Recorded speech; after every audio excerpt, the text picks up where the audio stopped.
Honorable Odur has raised pertinent issues. Let's look at. Madam Speaker, let Yes, the record be clear. Honorable. You denied me opportunity to present. Don't use my name. Don't use my name. No, don't. Honorable Odur, you took all the 35 minutes. Honorable members. Let me just put on record. Yes. This minority, which I wrote, is actually. Let's capture all what has been in all the minorities. This is what exactly so how happened much? in the committee. Let me that give we you are 2 not minutes. Let's give you 2 minutes. This report I have is 40 pages. Let me give you 3 minutes to summarize. And in the committee, the same treatment, Madam Speaker, who are not heard. That's why I'm bringing this issue.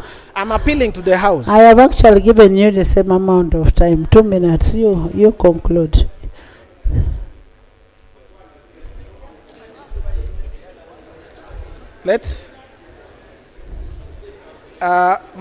Madam Speaker, I want to put on the record that I cannot conclude in the 3 minutes you have given me, but I appreciate it. If it is your ruling that this report stops at this level, I have no problem. I respectfully submit, and then I can leave, because there is no way I can. And I wanted just to finally, because as you also know, this may be possibly the last time some of us may be in this parliament. Okay. So I wanted you to protect that constitutional right, that little window that the people gave me to be in this house, to represent them. I just plead of you. I may not come back ever, but that constitutional right for me to present, I wanted to ask that you give me. Jonah, because you've actually spent the 35 minutes. Now, Jonah, I have always told you you're one of the people I will miss in this house. I am giving you an additional 5 minutes, and all the other minority reports, we will capture what is in your minority report, because the time has been taken. Yes. Yes. You mark your reports. They mark their reports. Right Honorable Speaker.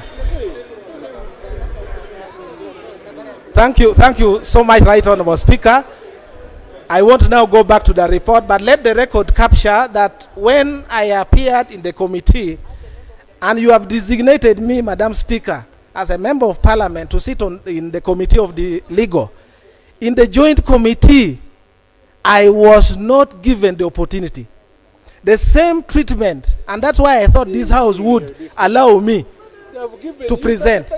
So with that, let me just put on the record that that the 5 minutes that you have given to me is not enough for me to present this, and I thank you, and probably take the opportunity to conclude by wishing members who are going to return to the 12th Parliament good luck in their deliberation and representations. I know next week people are going to swear in. I want to wish you all the best. But without prejudice, if the committee proceeds to committee stage, the amendments that are also attached here, I beg that I will be given time to move those amendments, Madam Speaker. So you're putting a motion for committee stage so that we do the amendment? Let the record capture that I did not. I just put your note because I'd written it here. No problem. We shall consider that. If you had been patient and read, it was going to come in the last page. No, I am not impatient. Honourable members, I gave each side 35 minutes. Areas of dissent and statement of reasons for dissent. Area 3.1, violations of the rules of procedure of Parliament. Madam Speaker, during the consideration of the Protection of Sovereignty Bill 2026, the co-chairpersons violated several provisions of the Rules of Procedure of Parliament of Uganda, Rule 135 of the Rules of Procedure is instructive on reference of a bill to the committee as follows. Sub-Rule 1, whenever the bill is read for the first time in the House, the bill shall be referred to the appropriate committee appointed under these rules. Sub-Rule 2, the committee shall examine the bill in detail and make all such inquiries in relation to the bill as the committee considers expedient or necessary, and report to the House within 45 days from the date the bill is referred. 3, except in the cases of very minor amendments and subject to Rule 138, all proposed amendments to a bill referred to the committee shall be presented to the committee by the person proposing the amendment, and the committee shall scrutinize the amendment together with the bill. 4, the committee may propose and accept proposed amendments in the bill as the committee considers necessary, if the amendments, including new clauses and new schedule, are relevant to the bill. The minority observes that the committee violated sub-rules 2 and 3 in as far as it did not examine the bill in detail and further did not make all such inquiries in relation to the bill. In the view of the minority, the decision of the committee through a vote on a motion by Honorable Fox Odoi Oyelowo for an omnibus adoption of all clauses of the bill and the amendment by the learned Attorney General without examination and inquiry violated Rule 135. The minority, Madam Speaker, also observed that the Protection of Sovereignty Bill 2026 was proposed by the Minister of Internal Affairs, Major General Retired Kahinda Otafire. Sub-Rule 3 restricts the latitude to propose substantial amendment to only the mover of the bill, which is the Minister of Internal Affairs. Only minor amendments may be proposed by any other person who is not the proposer to the bill. With all due respect, the learned Attorney General proposed 18 amendments, all quite substantial in nature, which amendments the majority unilaterally adopted and relied on to pass the bill in the committee. The committee sought to have rejected the committee ought to have rejected the substantial amendment proposed by the learned Attorney General outrightly. To even make it worse, Madam Speaker, the new amendments were laid before the committee in form of a new bill. Rule 135, Sub-Rule 1, confines the committee to a bill read for the first time in the House and referred to the committee. The committee is stopped from directly receiving bills not read in the House and referred to it by fraudulently bypassing this House and smuggling an amended version of the bill to the committee, an illegality that goes to the root of parliamentary procedure and practice was committed and cannot be cured by any explanation at all. Madam Speaker, the minority further observes that no sooner had the learned Attorney General purported to present the amended Protection of Sovereignty Bill 2026 to the committee at about 12 noon on Thursday, 30th April 2026, than His Excellency the President, through his address to Ugandans at about 4 p.m. on the same day, withdrew instructions from the learned Attorney General. Instead, President publicly assigned Honorable Dennis Amson Obua to ensure that the bill concentrates on what he calls sovereignty of policy decision making. In the practice of law, there is nothing professional as humiliating as a client withdrawing instructions from you and sharing it out with the public outright. No wonder, since then, neither the Attorney General nor the Minister of Internal Affairs ever attempted to appear before the committee or the House. The House must therefore not entertain the two on anything to do with the Protection of Sovereignty Bill 2026, since the President withdrew the vote of confidence in them. The minority, Madam Speaker, formed the view that Honorable Obua Hamson, having been given fresh instructions as per the written expression of the President, ought to have immediately sought audience with the committee to present the instructions given to him. Was it an instruction to withdraw the bill, or what was it? Despite the insistence of the minority to invite the Honorable Hamson Obua under Rule 135 Sub-Rule 2 to make all such inquiries in relation to the bill, as this was the most expedient. The co-chairpersons, Honorable Kajwenje Wilson. Honorable Jana, sorry for interruption. My presumption is that when you bring a minority, you bring your points of departure, not procedure. Flavia, points of departure, not a debate on the procedural ways.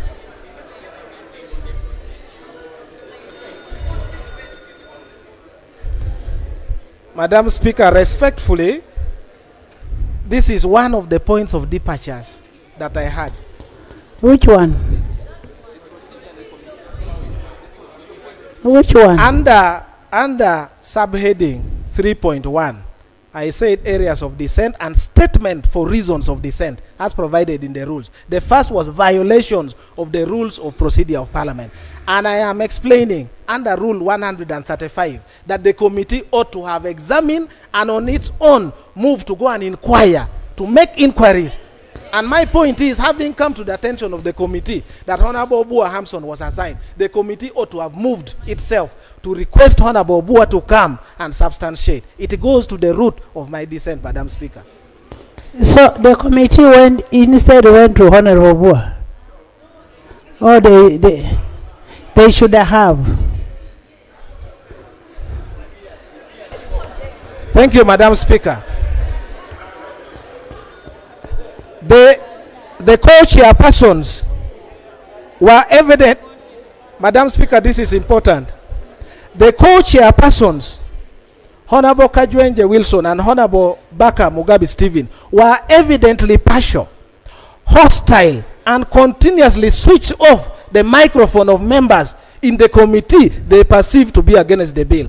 Contrary to the established practices of availing physical copies of submissions of stakeholders to members of Parliament at the retreat, members of Parliament were instead told to physically get copies to members of Parliament. Instead were told that physical copies could not be availed since Parliament was on a weekend.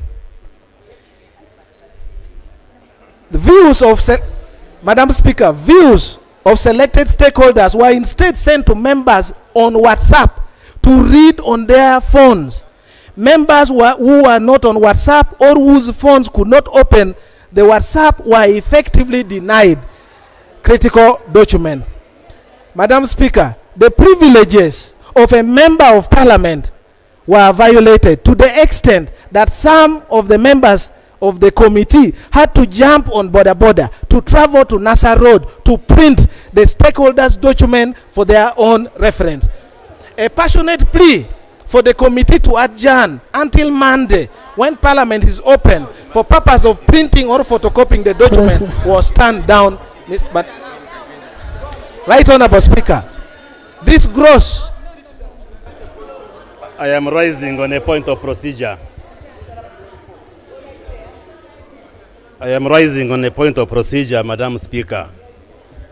A minority report, as per our rules, envisages that a member participates in the proceedings of a committee and then disagrees with some of the decisions taken by the majority. You read.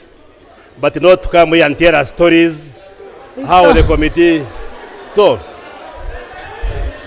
no. Read the rules. This Parliament, while debating reports, is not for storytelling, how members were seated, how they were reading, going on border. What we expect, Madam Speaker, from the minority report is where the member disagrees with the decisions of the majority report, not to waste time of Parliament talking as if he's just reading a story. So is the honorable friend of mine proceeding correctly by wasting our time as Parliament instead of being straight?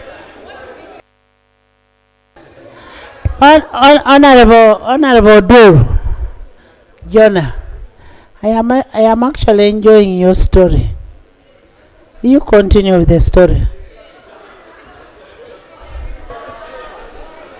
Please, please, please.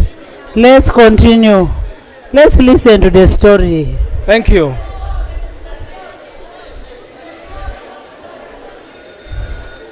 Right Honorable Speaker, this gross abuse of authority with utmost impunity, laced with shameless sycophancy, is highly condemned. Presiding officers in committees and indeed plenary must be impartial, patient, and respectful of the constitutional rights of an MP to represent their constituencies without undue partiality and interruption. I must also add that the co-chairpersons of the committee appeared not to have addressed their minds to the rules of procedure of Parliament which guided us, and opted for personal whims to decide substantive points of law as well as procedural matters that arose in the committee. My finding number one is that the proceedings of the committee were held in complete violations of Rule 135 of the Rules of Procedure of Parliament. 2. The co-chairpersons exhibited gross incompetence, lack of tolerance for divergent views, and stifled all avenues of debate during consideration of the bill. Honorable Dur, incompetence. By the time you come and be a member of Parliament in this house, let's tone down our language. Let it be parliamentary. Even when I'm enjoying your story, at least let's be parliamentary. These gentlemen are competent. Speaker, I don't want to go into the debate, but I could have addressed you on the around competencies. But let me continue. Recommendation, and it's in writing here. And I will remove it on the issues of competence. You are such a powerful person, please, Madam. Yes. I respect. Please proceed. Yes, and please, you go ahead. The minority recommends to Parliament to reject the majority committee report and instead refer the bill to the executive, or in the alternative, but without prejudice, be pleased to appoint another committee to examine the bill in detail and make such inquiries in relation to the bill in full confidence. Dissent number 2, defective certificate of financial implication. The minority observed that the certificate of financial implications issued by the Ministry of Finance, Planning and Economic Development does not comply with Section 76 of the PFMA and Rule 124 of the Rules of Procedure of Parliament. Section 76 of the PFMA and Rule 124 are at par on the certificate of financial implication of a bill as follows. 1. Every bill introduced in Parliament shall be accompanied by a certificate of financial implications issued by the Minister.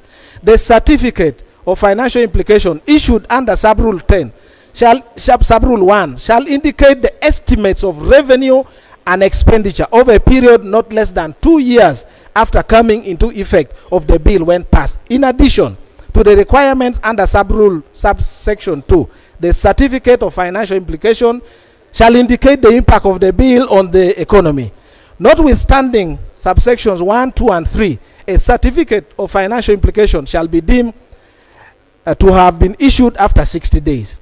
The minority examined the certificate of financial implication issued on 15th April 2026 by the Ministry of Finance, Planning and Economic Development, signed by Amos Lugolobi, MP, Minister of State for Finance, Planning and Economic Development.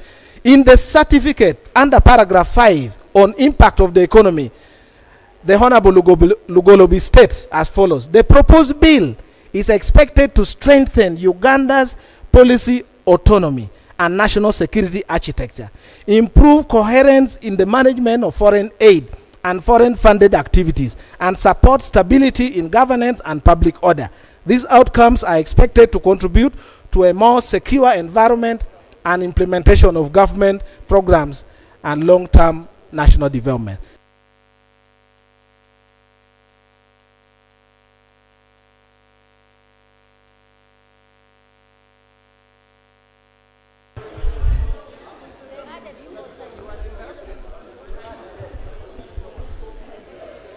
The minority draws the attention of honorable members to the sad realities that has befallen this country, that the entire ministry responsible for finance, planning and economic development does not know what constitutes an economy of a country called Uganda, and therefore are unable to articulate the impact of the bill to the economy of Uganda.